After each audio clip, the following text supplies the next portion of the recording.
Good morning, fam. This your boy KCFL King Self for Life Wrestling Takes. We here to give you my recap about what I thought about AEW Dynamite. I thought it was a solid show. I think last week was just a tad bit better. Obviously, you know, we got the Continental Classic. This show was pretty much, again, it's always revolving around MJF, the devil situation. Samoa Joe and them, you already know. This episode, I want to say this was more so focusing on, if you want to say this was more pushing, because what they're doing, they want to get you into, they want you to see that, again, we all know what's going to pop off in 2024. Every single one of us. Like, if you're not seeing the picture that they're trying to paint, the picture is getting Swerve into that main event picture. That is the number one thing that they seem to be rolling with right now, because everybody is talking about MJF, talking about not resigning and all this crazy stuff. I'm like, he's resigning, y'all. Like, I mean, they wouldn't be teasing a potential matchup between him and Swerve if he was, like, to me, that would be stupid. But again, you know AEW likes to do things that just makes absolutely no sense. But like I said, that's just how the game work comes, you know what I mean?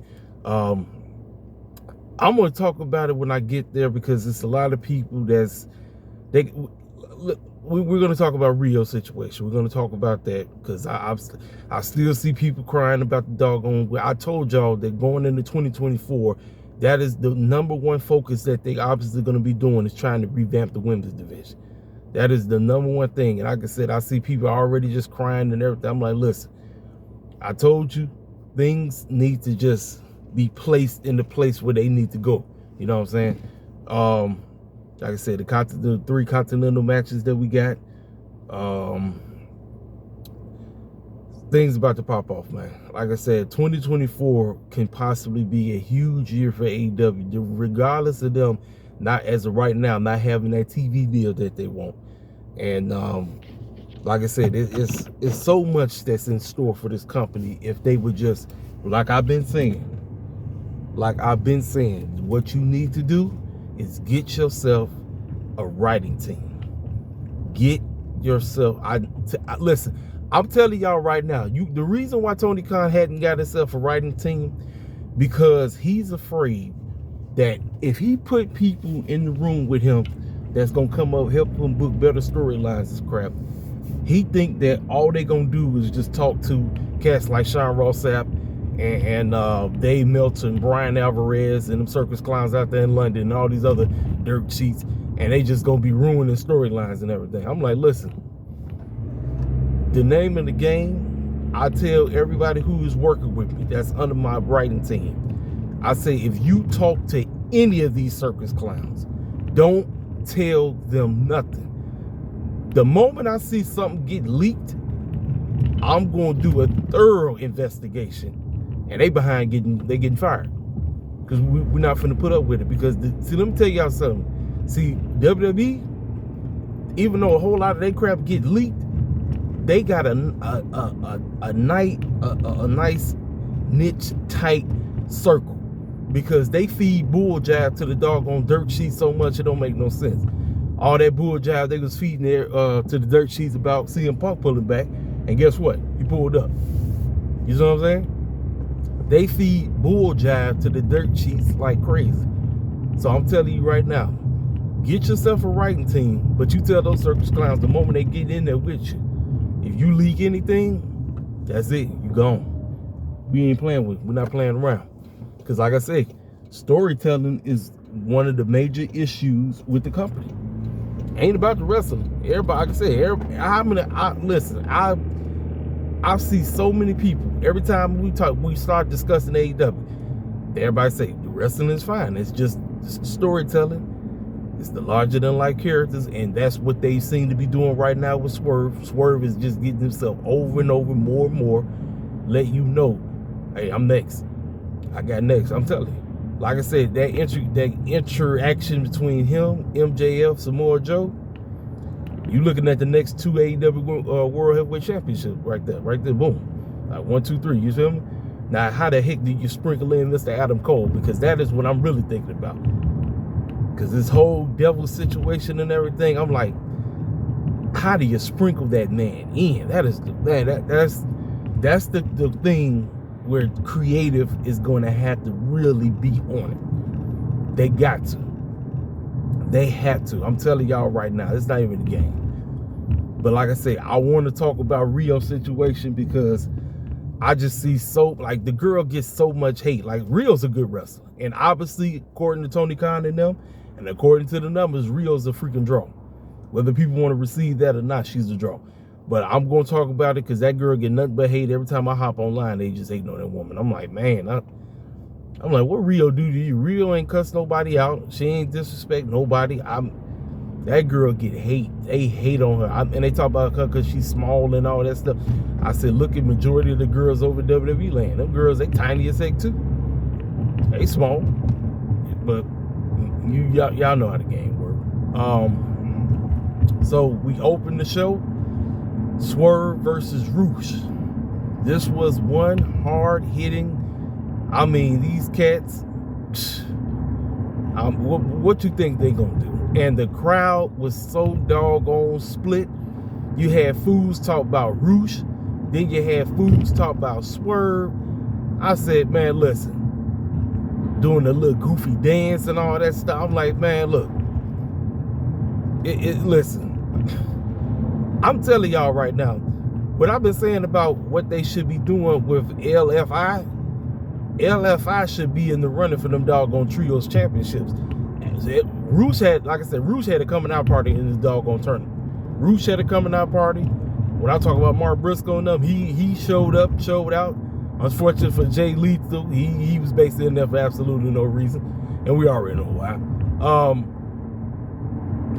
Cats went in here, DJ. I mean, like I said, man, a draft and a writing team are the #1 and #2 focus going into 2024.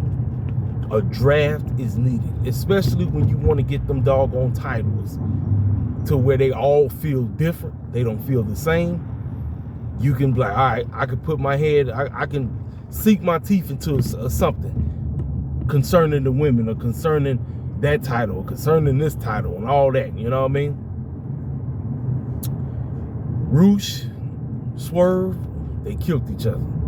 Cats getting dropped on their shoulders, and Roosh running around here with a quad injury, so that was what his situation was. And obviously, you already know Swerve got the jacked up shoulder right now, so that's basically what the whole matchup was. It was everybody basically attacking each other's weakness, and that's basically what they did throughout the entire matchup. Crowd was on it. They was on the edge of their edge of their seat, and Swerve came out the victor. Swerve moving on. So as of right now, they put up there what absolutely everything is, you know, what's coming to fruition.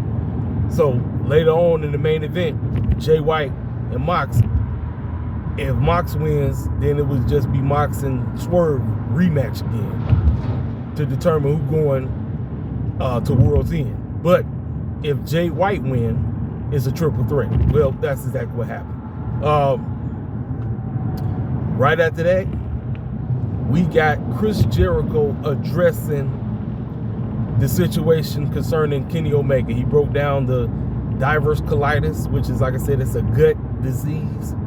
It's like you can't eat certain foods or nothing like that. You're in pain and all that stuff.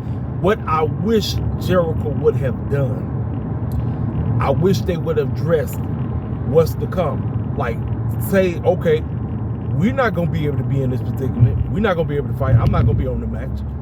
So, on Collision, we're going to have FTR versus House of Black. And the quote-unquote winner gets the Ricky Starks and Big Bill at World's End. Something, you know, so people can anticipate, okay, because obviously they got this beef going on, and I'm like, all right. Or you could have just said, well, since they're beefing and they got it personal, and neither one of them have the AEW Tag Team Championships, I feel it's only right to make it a triple threat. Something. I would have added something so now cats could be like, all right, they can make their rebuttal. Like I said, Ricky and Big Bill make their rebuttal on how the heck are you, quote unquote, making matches and you just got kicked out because your boy is hurt or your boy is dealing with diverse colitis. Something. That's what I said. I'm like, all he did, he just addressed the fans, and fans is like, Kenny Omega. He said Kenny Omega's line and all that stuff. I'm like, great, fantastic. I love that, but I just wish they would have tied things together. That's all I'm looking for. When I watch pro wrestling, I'm looking for things to make sense, things to be tied together. I don't just want goofy stuff that's not making no type of sense whatsoever. That's why I say I do not want cats hopping in my mentions telling me that I am not hard on this company. Yes, I am. I'm hard on them because I want them to be around for a very, very long time. I don't chill out like my main man Rhio, who be going back and forth with folks all day long saying goofy stuff, and then one of Hot Kung Fu's in his mentions saying retarded stuff. I'm like, no, sir, that's not me. I call things out. If it ain't making no type of sense, I'm gonna say it ain't making no type of sense. So after that, we got the next matchup. I believe it was. I think was it Mark Briscoe and Jay. I think we got Mark Briscoe and Jay. This was basically somebody finally gonna get on board. Somebody. And I mean, when they get in the ring, listen, they great. Both of them. They both great in it, right? But I knew Mark Briscoe was going over. Mark Briscoe got his, and I'm like this. All right, from this point forward, what you need to do, you need to establish Mark Briscoe as your next TNT champion. If you really want us to get behind and get invested in Mark Briscoe on a singles run, you need to be setting that man up to potentially be the one to take down Christian. I sure don't want it to be Adam. I don't. Because the storyline between Adam and Christian really shouldn't even involve the doggone TNT title. It's involving the TNT title because Christian has it right now. But I'm telling you, best way to go about this is to quote unquote get Mark Briscoe into a position where he can go after a singles title. But let's see what took place on this show. Now, throughout twice, it happened twice. The screen went black, and I'm like, listen, man, this word about AEW and Warner Brothers not getting back in bed together, and I'm like, like I said, the production. Listen, that's on Warner Brothers now, because I'm like, how the heck you gonna do it twice? They did it twice throughout the whole show. So after that matchup, Samoa Joe comes out. He addresses the fans. The fans saying, Joe. Gets on the mic. Talks about all the clues. He said every time somebody I'm asking the right questions, but I'm getting the wrong results or something like that. And he said that every time a certain somebody gets beat down or something, there's always a certain AEW champion that's walking in the rings or something like that. And I just want to call the man out right now. MJF, would you please come to the ring? Came out, they confronted each other, and they both, quote unquote, accused one another of being the devil. Samoa Joe, he pretty much said, MJF, every time somebody that you get in a confrontation with, the devil and the goons always somehow out of nowhere beat the snot out of you. And Roger Strong, he put something on my mind. I mean, look at Heyman. Heyman got jumped last week. And then he said, now you accusing me of being the devil. What make you not be the devil? So these two going back and forth, talking all of this stuff. And they look like they was ready to get it on. They say, look, I know I got the title match against you at World's End. We ain't got to wait to World's End. We can get down right now. Let's do it right now. So as soon as they about to start going, lights go off. Here come the goons. The goons come out of nowhere. And I'm not playing with you. It went from being 4 goons to 8 goons to 12. It looked like they deep. I don't know where all these circus clowns came from, but it looked like they didn't got even deeper. So I don't know who all these circus clowns are, but they just came out the woodwork. All of these clowns then came out the freaking, I'm like, I don't know what's going on, but we got more goons that came out the woodwork. Afterwards, the lights go off, lights pop back on the screen, the devil say, Max, are you a hero or are you the villain? If you really about it, how about you put them Ring of Honor tag team titles on the line next week? And then Samoa Joe grabbed the mic and said, we sure will. So I guess they're going to I guess, work together one more time before the doggone match. Now, before then, we got a promo from Wardlow. Basically said that I'm coming at the MJF. MJF's world is coming to an end. So that tells me that Wardlow is definitely connected with this devil character. Whoever the clown it is, I'm still going with it being Adam Cole. That is the #1 suspect. It ain't no freaking Jack Perry, because if it's Jack Perry, AEW might as well close up shop. But I'm still going with Adam Cole as the guy, as the one who's calling the shots.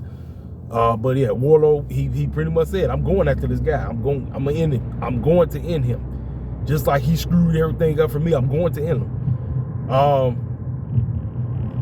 After that, I want to believe it was time for the girls now. So now, Toni Storm makes her epic entrance. She comes out. You already know, Timeless Toni. So we get ready for the matchup. Now, let's talk about it. Listen, Rhio gets so much hate because of what she looked like, her size. People just hate on that woman. I don't hate on Rhio. I like Rhio. I think Rhio's a great wrestler. My deal is, the story itself is Ruby, Saraya, and Toni.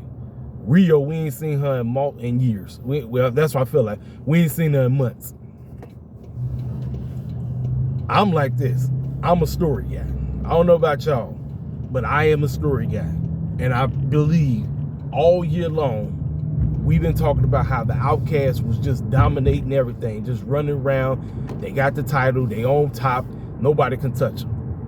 At the end of the year, the best storyline that you can possibly tell would be a triple threat between Saraya, Ruby, and Toni. Like, basically, to end this chapter, like, this is it. Neither one of you deserve a shot, but since you both keep being on bull jive, you clowning, let's get this, let's settle this. Who was carrying the group? That's basically what the story for Toni going into this should be. Even with Mariah being in her corner, that's what the story should be. But because we have not seen Rhio in forever, that's like I said, that's my only pushback about Rhio.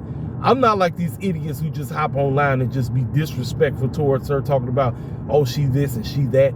I'm like, nah, that's just fools just being on board jive. My complaint or my pushback on Rhio being in this predicament is the fact we have not seen her all year.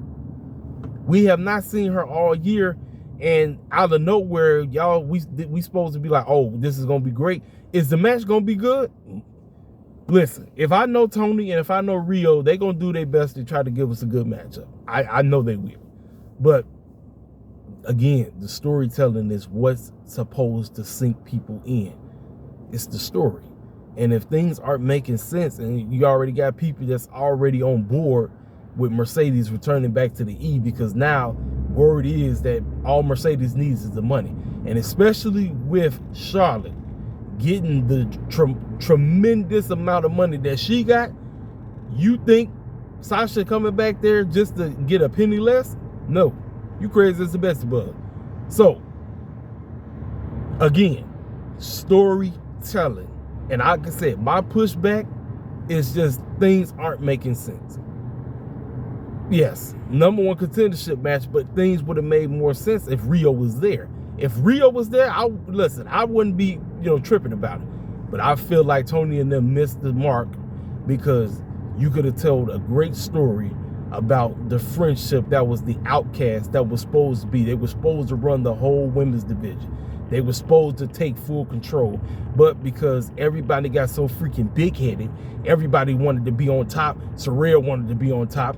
Ruby wanted to be on top. Toni wanted to be on top. That's what the story should have been. That is what the story should have. I don't care what nobody got to say.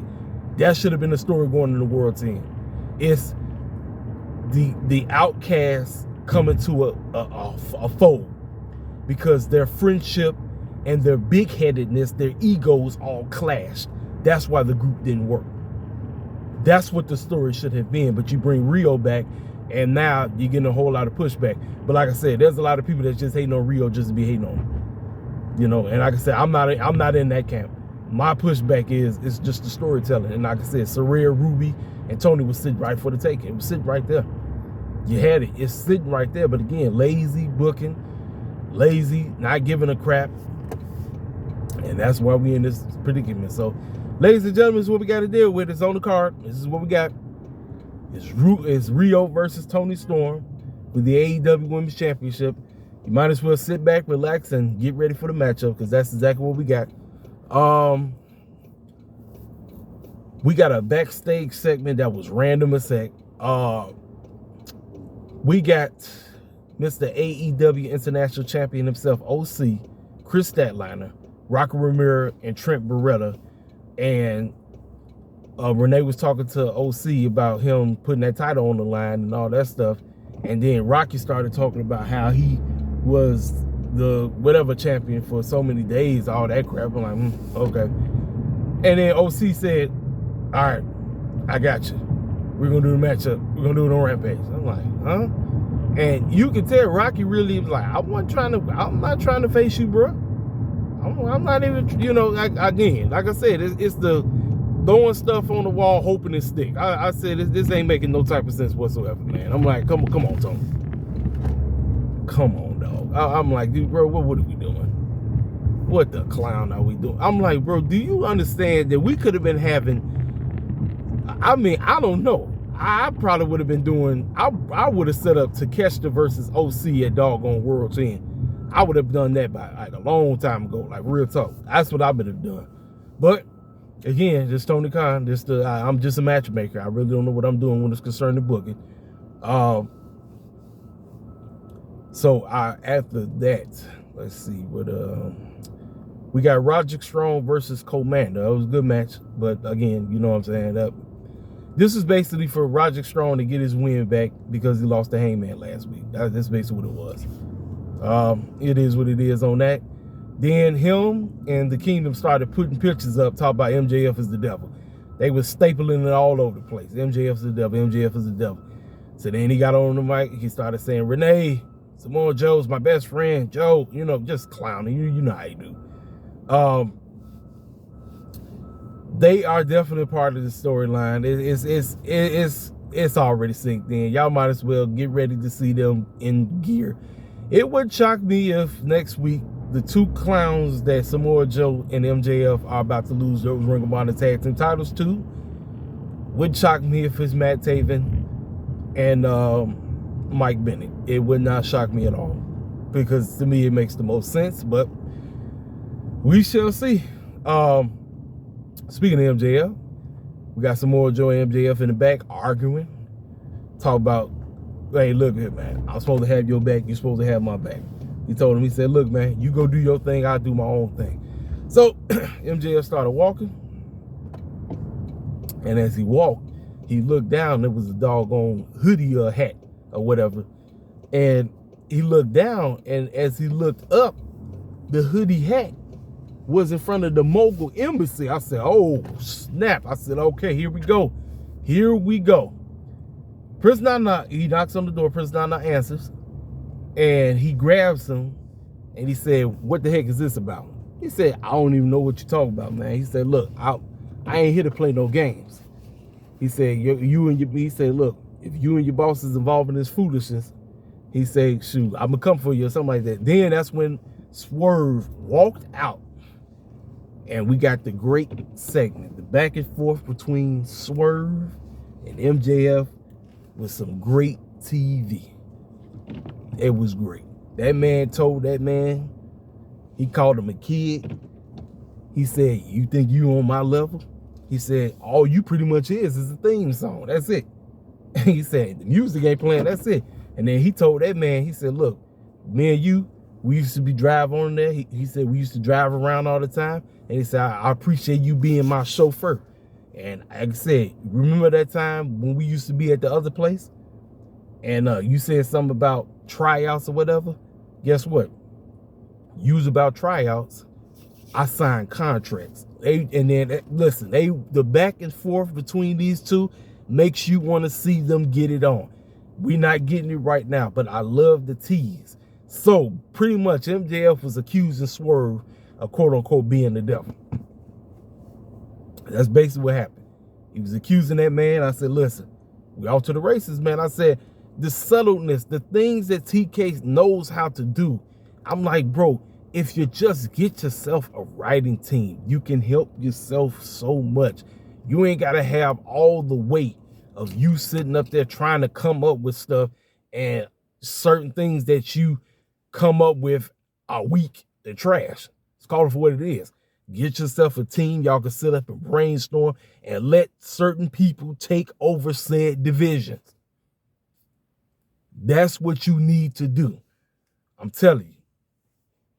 So we get to the main event. The main event is Moxley versus Jay White, and these two beat the snot out of each other. Everybody in the grandma knew who was going to win. Now, I seen cats online saying that Jay White cheated to win. I'm like, if he did, I mean, that's who he is, you know what I'm saying? The name of the game in this Continental Classic is by any means necessary. I'm trying to get to the finals. So if I got to cheat to win, I'm going to cheat to win. And throughout the matchup, Moxley, I guess his knee been jacked up. He been dealing with a bad knee or whatever. So that's basically what the storyline of the match was. And him trying to be heroic on the bum knee, thinking that was going to help him out. But Jay White got the victory. Jay White went in there. He handled the business. He did what he had to do. And so now, afterwards, more than likely, since him, Jay White, and Swerve all have 12 points now, that tells you next week in the finals, before we get to the finals, so this is the semifinals, it's the doggone triple threat. And so right before the show went off, Swerve comes walking out. Swerve walks out, looks at that man. Jay White started doing the Prince Nah dance. He caught Swerve off guard because Swerve kind of broke character. He kind of smirked a little bit. I said, Jay White is a fool. That fool is a fool. That's all I got to say. And then he started beating the brakes off of Moxley again. Then he started doing the Swerve. He started doing the Prince Nah dance again. He's talking about Swerve when you drive, just like how MJF told Swerve, talk about, I'll break both of your arms and then we'll see. And then you'll definitely be swerving while you drive. Some crazy stuff like that. But like I said, solid show. I think last week was a whole lot better. Like I said, this is where what have I called Tony Khan? I called Tony Khan the Dak Prescott of pro wrestling bookers, because inconsistent. 1 week, phenomenal. Next week, back to being mediocre.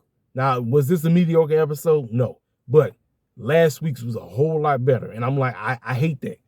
This is where we need him to be consistent, not inconsistent. Inconsistency is why so many people come for his helmet. And then all he be looking at is the hate. I be telling him, don't pay no attention to the haters. Listen to cats like me that's going to help you better your doggone company. Being an inconsistent booker ain't going to get you Booker of the Year. I don't care what nobody got to say. Don't listen to that circus clown Dave Meltzer who be always on that bull jive. No. You can miss me with that foolishness. You can completely miss me with that foolishness. I ain't got nothing else to say, man. It's always a pleasure hopping on here, talking with y'all, let y'all know what I thought about the show. Like I said, I thought the show was decent. It was a solid show. Wasn't better than last week, I can tell you that. It was decent, but it wasn't better than last week, I can tell you that. Hit the comment section up. If you're new to the channel, feel free to subscribe, and I'll talk to y'all cats later. Make sure you hit that like button. It's your boy Casey Phil L. King Sale for Life. Wrestling Takes. I'm gone. I'll let you boy.